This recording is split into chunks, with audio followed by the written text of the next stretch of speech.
جبکہ میرے رب نے قرآن پاک میں کیا فرمایا تھا کہ جب بھی دعا کرو وَإِذَا سَأَلَكَ عِبَادِي أَنِّي فَإِنِّي قَرِيبٌ، کہ جب بھی میرا بندہ مجھ سے دعا کرتا ہے میں اس کے قریب ہوں۔ تو اللہ سبحانہ تعالیٰ نے کوئی وسیلہ بیچ میں رکھا ہی نہیں ہے۔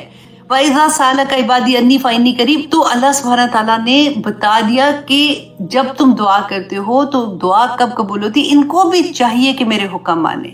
ایسے نہیں دعا، اللہ سبحانہ تعالیٰ نے ہر جگہ پہ دیکھیں اتنی بینہ بیان ہے کہ جہاں کہیں بھی دعا کا ذکر ہے اللہ سبحانہ تعالیٰ نے ایک شرط بھی رکھی ہے کہ ان کو بھی چاہیے کہ میرے حکم مانے، میرے احکامات پہ عمل کریں۔ اللہ سبحانہ تعالیٰ، اسی لیے میں بار بار دعا کرتی ہوں کہ یا پاک پروردگار ہمیں عمل کرنے والا بنا دے۔ پھر ہم روتے ہیں، پھر ہم کہتے ہیں ہماری تو دعائیں قبول نہیں ہوتی۔ آپ سوچیں کہ جب ہم کہیں پہ بھی، آپ دیکھیں جھوٹ بول کے آئے ہیں، چغلی لگا کے آئے ہیں، اس کے بعد آ کے ہاتھ کھڑا کر کے دعا مانگنا شروع ہو جائیں گے تو قبول ہوگی۔ اللہ سبحانہ تعالیٰ چاہیں تو سب کچھ کر سکتے ہیں، میرا یہ مطلب نہیں ہے کہنے کا، لیکن صرف اس لیے کہ رسول اللہ صلی اللہ علیہ وسلم نے تو بتا دیا تھا سب کچھ کہ ایسے اللہ ہمارے اپنے گناہ ہماری دعاؤں کی قبولیت میں حائل ہو جاتے ہیں۔ یہ یاد رکھیے گا، یہ بہت بڑی بات ہے۔ جب بھی کسی پارٹی سے واپس آتے ہیں کہیں پہ بھی فون، کیونکہ فری اب ہو گئے نا، واٹس ایپ نے مصیبت ایک ہے تو اچھی بات ہے ویسے، لیکن کیونکہ فری ہو جاتے ہیں تو پھر ہم سارا کتنی دیر پوری خبریں جب تک نہیں لے لیتے اس کا کیا حال ہے، تو اس رشتہ دار نے کیا کیا تو اچھا اس نے یہ کیا، اچھا وہ یہ کر گیا، اچھا ہاں کرتے کرتے پورا گھنٹہ لگا دیتے ہیں۔ اور پھر اس کے بعد آپ سوچیں جب ہم نماز میں ہوتے ہیں نا تو یہاں پہ سے ذرا سوچا کریں کہ اب میں جس رب کے سامنے کھڑی ہوں، میں بات کر رہی ہوں، میں مانگ رہی ہوں اس سے، ابھی میں کیا کر کے آئی ہوں؟ کیونکہ اللہ سبحانہ تعالیٰ نے تو وَإِذَا سَأَلَكَ عِبَادِي أَنِّي فَإِنِّي قَرِيبٌ کہا تھا نا، اجیب الدعوت الداعی اذا دعان فلیستجیبوا لی ولیؤمنوا بی لعلہم یرشدون۔ اللہ اکبر۔ اللہ سبحانہ تعالیٰ مجھے اور آپ کو توفیق عطا کرے، کیونکہ یہ اس بارے میں ہم نے بہت دفعہ بات کی ہے۔ اس لیے اگر میں آنیسٹلی کبھی ہوتا ہے نا کہ دل ہوتا ہے کہ بس یہ ایک آیت پہ پتہ نہیں کتنے دن ہی بولتے جاؤ کہ اللہ سبحانہ تعالیٰ ہمارے اندر سے وہ چھوٹے سے چھوٹا شرک بھی نکال دے۔ اللہ سبحانہ تعالیٰ کو کچھ بھی، آپ کہتے ہیں نا کہ اگر ہم نے توبہ نہیں کی تو شرک میں ہی اگر غلط فہمی میں مر گئے تو اللہ سبحانہ تعالیٰ نے معاف تو نہیں کرنا نا، آخرت میں کہتے ہیں وہ اس سوائے شرک کے اللہ سبحانہ تعالیٰ ہر گناہ معاف کر دیں گے۔ تو ہمیں پتہ ہی نہیں ہوتا کہ ہم کہاں پہ کیا غلطی کریں۔ اعوذ باللہ من الشیطان الرجیم، بسم اللہ الرحمن الرحیم۔ اتلو ما اوحی الیک من الکتاب، اے پیغمبر جو کتاب آپ کی طرف وحی کی گئی ہے اس کی تلاوت کرو۔ واقیموا الصلاۃ، اور نماز قائم کرو۔ ان الصلاۃ تنہی عن الفحشاء والمنکر، کہ بے شک نماز جو ہے وہ بے حیائی اور برے کاموں سے روکتی ہے۔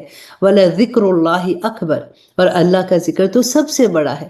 وَاللَّهُ يَعْلَمُ، اور اللہ بے شک جانتا ہے، مَا تَصْنَعُونَ، کہ جو کچھ بھی تم کرتے ہو۔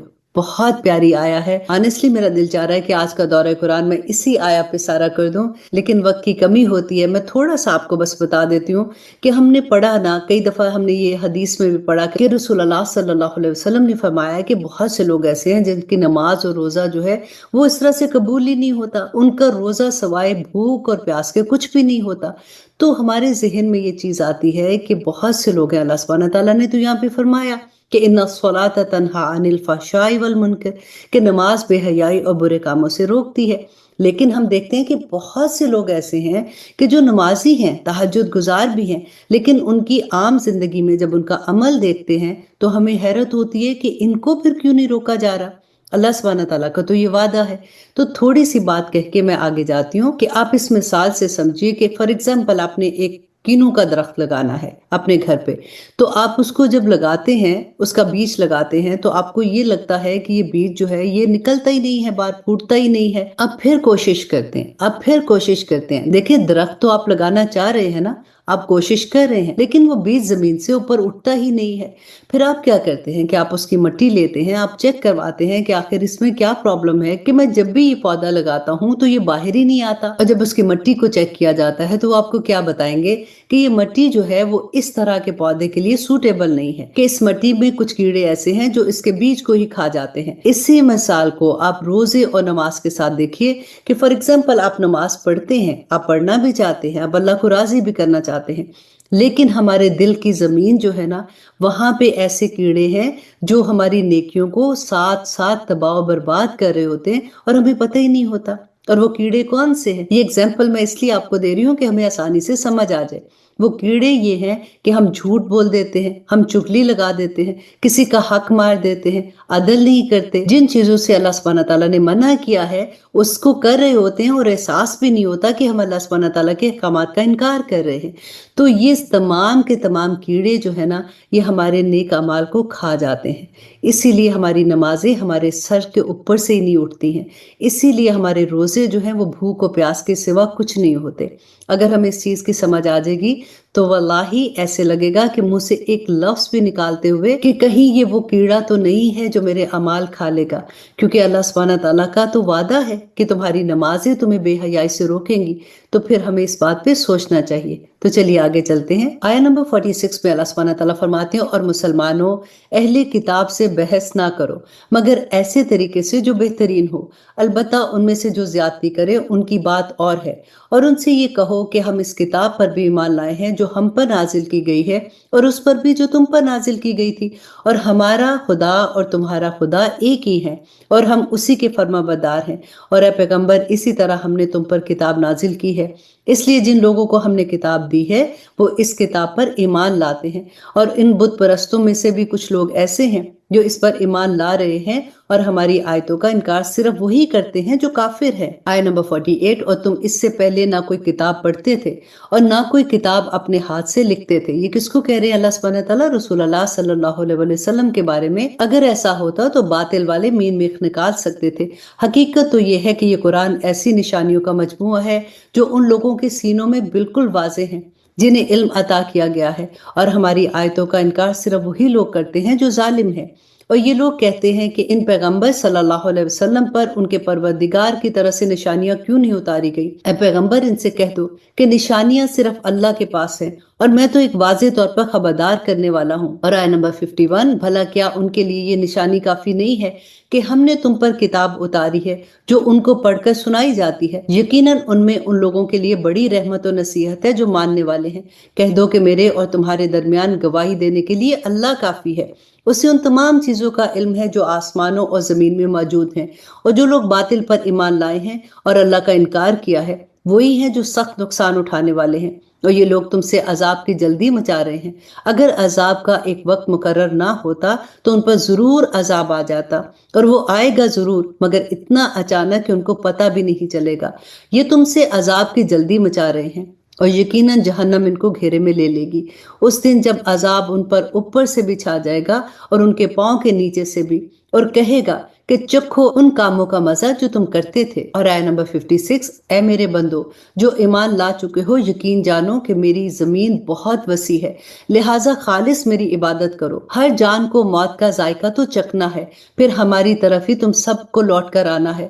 اور جو لوگ ایمان لائے ہیں اور انہوں نے نیک عمل کیے ہیں ان کو ہم ضرور جنت میں ایسے بالا خانوں میں آباد کریں گے جن کے نیچے نہریں بہتی ہیں، جہاں وہ ہمیشہ ہمیشہ رہیں گے۔ بہترین اجر ہے ان عمل کرنے والوں کا جنہوں نے صبر سے کام لیا اور جو اپنے پروردگار پر بھروسہ کرتے ہیں۔ اور کتنے جانور ہیں جو اپنا رزق اٹھائے نہیں پھرتے، اللہ انہیں رزق دیتا ہے اور تمہیں بھی، اور وہی ہے جو ہر بات کو سنتا اور ہر چیز کو جانتا ہے۔ اور آیت نمبر 61، اور اگر تم ان سے پوچھو کہ کون ہے جس نے آسمانوں اور زمین کو پیدا کیا اور سورج اور چاند کو کام پر لگایا، تو وہ ضرور کہیں گے کہ اللہ۔ پھر آخر یہ لوگ کہاں سے اوندے چل پڑتے ہیں؟ اللہ اپنے بندوں میں سے جس کو چاہتا ہے رزق میں کشادگی دیتا ہے، اور جس کو چاہتا ہے اس کا رزق تنگ کر دیتا ہے۔ یقیناً اللہ ہر چیز کا مکمل علم رکھتا ہے۔ اور اگر تم ان سے پوچھو کہ کون ہے جس نے آسمانوں سے پانی برسایا، پھر اس کے ذریعے زمین کو مردہ ہونے کے بعد اسے زندگی بخشی، تو وہ ضرور کہیں گے کہ اللہ۔ کہو کہ الحمدللہ، لیکن ان میں سے اکثر لوگ عقل سے کام نہیں لیتے۔ آیت نمبر 64، اور یہ دنیاوی زندگی کھیل کود کے سوا کچھ بھی نہیں ہے، اور حقیقت یہ ہے کہ آخرت کا گھر ہی اصل زندگی ہے، اگر یہ لوگ جانتے ہوتے۔ چنانچہ جب یہ کشتی میں سوار ہوتے ہیں تو اللہ کو اس طرح پکارتے ہیں کہ ان کا اعتقاد خالص اسی پر ہوتا ہے، پھر جب وہ انہیں بچا کر خشکی پر لے آتا ہے تو فوراً شرک کرنے لگتے ہیں۔ کر لیں یہ لوگ ناشکری اس نعمت کی جو ہم نے ان کو دی ہے، اور اڑا لیں کچھ مزے، پھر وہ وقت دور نہیں ہے جب انہیں سب کچھ پتہ چل جائے گا۔ بھلا کیا انہوں نے یہ نہیں دیکھا کہ ہم نے ان کو شہر میں ایک پرامن حرم بنا دیا ہے، جبکہ اس کے ارد گرد کا حال یہ ہے کہ انہیں اچک لیا جاتا ہے؟ کیا پھر بھی یہ باطل پر ایمان لاتے ہیں اور اللہ کی نعمت کی ناشکری کرتے ہیں؟ اور اس شخص سے بڑا ظالم کون ہوگا جو اللہ پر جھوٹا بہتان باندھے، یا جب اس کے پاس حق کی بات پہنچے تو وہ اس کو جھٹلائے؟ کیا جہنم میں ایسے کافروں کا ٹھکانہ نہیں ہوگا؟ اور اب اس سورہ کی آخری آیا اللہ سبحانہ تعالیٰ فرماتے ہیں کہ جن لوگوں نے ہماری خاطر کوشش کی ہے ہم ضرور بالضرور انہیں اپنے راستوں پر پہنچائیں گے، اور یقیناً اللہ نیکی کرنے والوں کے ساتھ ہے۔ بہت پیاری آیات تھی۔ اللہ سبحانہ تعالیٰ سے دعا کریں کہ اللہ سبحانہ تعالیٰ ہمیں اس کی سمجھ عطا کرے، کیونکہ جب سمجھ آئے گی ہم تدبر کریں گے تبھی تو اس پہ عمل کریں گے نا انشاءاللہ۔ جی اب شروع کرتے ہیں سورۃ روم۔ تعارف تھوڑا سا دیکھ لیتے ہیں۔ اس سورت کا ایک خاص تاریخی پس منظر ہے جو رسول اللہ صلی اللہ علیہ وسلم اور قرآن کریم کی سچائی اور حقانیت کا ناقابل انکار ثبوت فراہم کرتا ہے۔ جس وقت رسول اللہ صلی اللہ علیہ وسلم کو نبوت عطا ہوئی تھی اس وقت دنیا میں دو بڑی بڑی طاقتیں تھیں۔ ایک ایران کی حکومت تھی جو مشرق کے علاقے میں پھیلی ہوئی تھی اور اس کے ہر بادشاہ کو کسرا کہا جاتا تھا۔ یہ لوگ آتش پرست تھے، یعنی آگ کی پوجا کرنے والے۔ دوسری طرف بڑی طاقت روم کی تھی جو مکہ مکرمہ کے شمال اور مغرب میں پھیلی ہوئی تھی۔ شام، مصر اور یورپ کے علاقے اسی سلطنت کے اندر تھے اور اس کے ہر بادشاہ کو کیسر کہا جاتا تھا اور ان کی اکثریت عیسائی مذہب پر تھی۔ جس زمانے میں یہ صورت نازل ہوئی اس وقت ان دونوں طاقتوں کے درمیان شدید جنگ ہو رہی تھی، اور اس جنگ میں ایران کا پلہ ہر لحاظ سے بھاری تھا اور اس کی فوجوں نے ہر محاذ پر روم کی فوجیوں کو شکست دے کر ان کے بڑے بڑے شہر فتح کر لیے تھے، یہاں تک کہ وہ بیت المقدس میں عیسائیوں کے مقدس ترین کلیسا تباہ کر کے رومیوں کو مسلسل پیچھے دھکیلتی جا رہی تھی، اور روم کے بادشاہ ہرقل کو جائے پناہ تلاش کرنا مشکل ہو رہا تھا۔ ایران کی حکومت چونکہ آتش پرست تھی اس لیے مکہ مکرمہ کے بت پرستوں کی ہمدردیاں ان کے ساتھ تھی، اور جب کبھی ایران کو کسی فتح کی خبر آتی تو مکہ مکرمہ کے بت پرست اس پر نہ صرف خوشی مناتے بلکہ مسلمانوں کو چڑھاتے کہ عیسائی لوگ جو آسمانی کتابوں پر ایمان رکھتے ہیں مسلسل شکست کھاتے جا رہے ہیں، اور ایران کے لوگ جو ہماری طرح کسی پیغمبر یا آسمانی کتاب کو نہیں مانتے انہیں برابر فتح نصیب ہو رہی ہے۔ اس موقع پر یہ صورت نازل ہوئی اور اس کے بالکل شروع میں یہ پیشگوئی کی گئی کہ روم کے لوگ اگرچہ اس وقت شکست کھا رہے ہیں لیکن چند سالوں میں وہ فتح حاصل کر کے ایرانیوں پر غالب آ جائیں گے، اور اس دن مسلمان اللہ کی مدد سے خوش ہوں گے۔ اور اسی طرح اس صورت کے شروع میں بیک وقت دو پیشگوئیاں کی گئیں، ایک یہ کہ روم کے جو لوگ شکست کھا گئے ہیں وہ چند سالوں میں ایرانیوں پر غالب آ جائیں گے، اور دوسرا یہ کہ مسلمان جو اس وقت مکہ مکرمہ کے مشرکین کے ہاتھوں ظلم و ستم کا شکار ہیں اس دن وہ بھی مشرکین پر فتح منائیں گے۔ یہ دونوں پیشگوئیاں اس وقت کے ماحول میں اتنی دور کی بات لگتی تھی کہ کوئی بھی شخص جو اس وقت کے حالات سے واقف تھا ایسی پیشگوئی کو نہیں سمجھ سکتا تھا۔ مسلمان اس وقت جس طرح کافروں کے ظلم و ستم میں دبے اور پسے ہوئے تھے اس کے پیش نظر بظاہر کوئی امکان تو نظر نہیں آتا تھا کہ وہ اپنی فتح کی خوشی منائے۔ دوسری طرح سلطنت روما کا حال یہ بھی تھا کہ اس کے ایرانیوں کے مقابلے میں ابھرنے کا دور دور تک کوئی اندیشہ نہیں کیا جا سکتا تھا۔ چنانچہ سلطنت روما کا مشہور مورخ اس پیشگوئی پر تبصرہ کرتے ہوئے لکھتا ہے، اس وقت کسی بھی پیشگوئی کا پورا ہونا اس سے زیادہ بعید نہیں ہو سکتا تھا، اس لیے کہ قیصر ہرقل کی حکومت کے پہلے 12 سالوں میں یہ بات کھل کر سامنے آ گئی تھی کہ رومی سلطنت کا خاتمہ بالکل قریب ہے۔ چنانچہ مکہ مکرمہ کے مشرکین نے اس پیشگوئی کا بہت مذاق اڑایا، یہاں تک کہ ان کے ایک مشہور سردار ابی بن خلف نے حضرت ابو بکر صدیق رضی اللہ عنہ سے یہ شرط لگا لی کہ اگر آئندہ 9 سال کے درمیان روم کے لوگ ایرانیوں پر غالب آ گئے تو وہ حضرت ابو بکر صدیق کو 100 اونٹ دے گا، اور اگر اس عرصے میں وہ غالب نہ آئے تو حضرت ابو بکر صدیق اس کو 100 اونٹ دیں گے۔ اس وقت تک اس قسم کی دو طرفہ شرط لگانا حرام نہیں کیا گیا تھا۔ چنانچہ اس آیت کے نازل ہونے کے بعد بھی ایرانیوں کی فتوحات کا سلسلہ تو جاری رہا، یہاں تک کہ وہ قیصر کے پایا تخت قسطنطنیہ کی دیواروں تک پہنچ گئے۔ انہوں نے قیصر ہرقل کی طرف سے صلح کی ہر پیشکش کو ٹھکرا کر یہ جواب دیا کہ انہیں ہرقل کے سر کے سوا کوئی اور پیشکش منظور نہیں ہے، جس کے نتیجے میں ہرقل وہاں سے بھاگنے کا منصوبہ بنانے لگا، لیکن اس کے فوراً بعد حالات نے عجیب و غریب پلٹا کھایا۔ ہرقل نے مجبور ہو کر ایرانیوں پر عقب سے حملہ کیا، جس میں اسے ایسی کامیابی حاصل ہوئی جس نے جنگ کے حالات ہی بدل دیے۔ اس پیش گوئی کو ابھی 7 سال گزرے تھے کہ رومیوں کی فتح کی خبر عرب تک پہنچ گئی۔ جس وقت یہ خبر پہنچی یہ ٹھیک وہ وقت تھا جب بدر کے میدان میں رسول اللہ صلی اللہ علیہ وسلم نے قریش مکہ کے لشکر کو عبرتناک شکست دی تھی اور مسلمانوں کو اس فتح پر غیر معمولی خوشی حاصل ہوئی تھی۔ اسی طرح قرآن کریم کی دونوں پیش گوئیاں کھلی آنکھوں اس طرح پوری ہوئیں جن کا بظاہر کوئی امکان نظر نہیں آتا تھا، اور اس سے رسول اللہ صلی اللہ علیہ وآلہ وسلم اور قرآن کریم کی سچائی روز روشن کی طرح واضح ہوگی۔ اسی وقت ابی بن خلف نے حضرت ابوبکر صدیق سے شرط لگائی تھی، وہ مر چکا تھا لیکن اس کے بیٹے نے شرط کے مطابق 100 اونٹ حضرت ابوبکر صدیق کو ادا کیے، اور چونکہ اس وقت جوئے کی حرمت آ چکی تھی اور دو طرفہ شرط جوئے ہی کی ایک شکل ہے، اس لیے رسول اللہ صلی اللہ علیہ وسلم نے حضرت ابوبکر صدیق کو حکم دیا کہ وہ اونٹ خود استعمال کرنے کے بجائے صدقہ کر دیں۔ اس پیش گوئی کے علاوہ اس صورت میں اسلام کے بنیادی عقائد توحید، رسالت اور آخرت کو مختلف دلائل سے ثابت کیا گیا ہے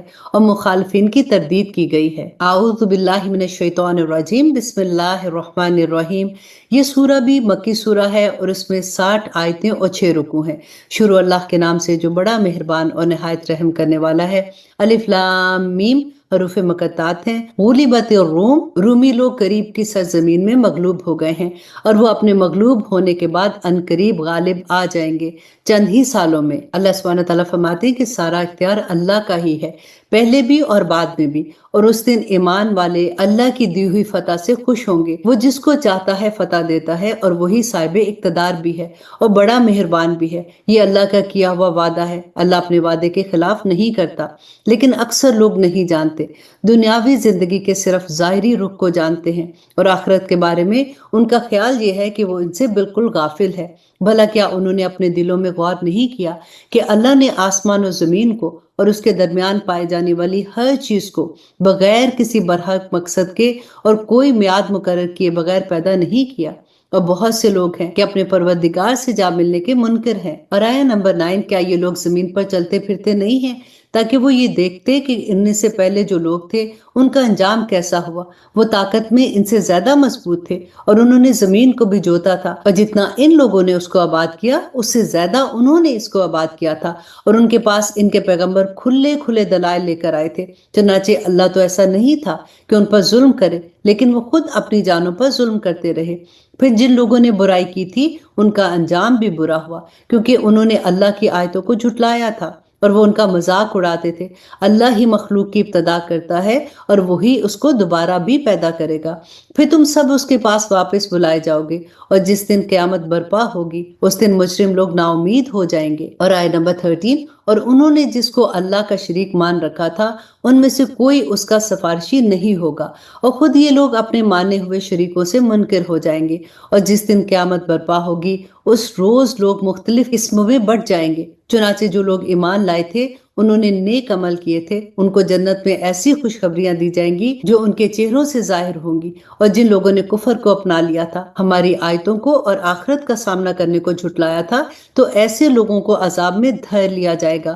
لہٰذا اللہ کی تسبیح کرو اس وقت بھی جب تمہارے پاس شام آتی ہے، اور اس وقت بھی جب تم پر صبح طلوع ہوتی ہے، اور اسی کی حمد ہوتی ہے آسمان میں بھی اور زمین میں بھی، اور سورج ڈھلنے کے وقت بھی اس کی تسبیح کرو، اور اس وقت بھی جب تم پر ظہر کا وقت آتا ہے۔ اور آیہ نمبر 19، وہ جاندار کو بے جان سے نکالتا ہے اور بے جان کو جاندار سے نکال لیتا ہے، اور وہ زمین کو اس کے مردہ ہونے کے بعد زندگی بخشتا ہے، اور اسی طرح تم کو قبروں سے نکال لیا جائے گا۔ اور اس کی قدرت کی ایک نشانی یہ بھی ہے کہ اس نے تم کو مٹی سے پیدا کیا، پھر تم دیکھتے ہی دیکھتے انسان بن کر زمین میں پھیلے پڑے ہو۔ اور اس کی ایک نشانی یہ بھی ہے کہ اس نے تمہارے لیے تم ہی میں سے بیویاں پیدا کی تاکہ تم اس کے پاس جا کر سکون حاصل کرو، اور تمہارے درمیان محبت اور رحمت کے جذبات رکھتی ہے۔ اب یہاں پہ غور کیجئے کہ اللہ سبحانہ تعالیٰ نے فرمایا کہ تم ہی میں سے تمہاری بیویاں پیدا کی۔ کیوں پیدا کی؟ تاکہ تم ان کے پاس جا کے سکون حاصل کرو۔ اور آگے دیکھیے اللہ سبحانہ تعالیٰ فرماتے ہیں یقیناً اس میں ان لوگوں کے لیے بڑی نشانیاں ہیں جو غور و فکر سے کام لیتے ہیں۔ آیہ نمبر 22، اور اس کی نشانیوں کا ایک حصہ آسمان اور زمین کی پیدائش اور تمہاری زبانوں اور رنگوں کا اختلاف بھی ہے۔ یقیناً اس میں دانش مندوں کے لیے بڑی نشانیاں ہیں، اور اس کی نشانیوں کا ایک حصہ تمہارا رات اور دن کے وقت سونا اور اللہ کا فضل تلاش کرنا ہے۔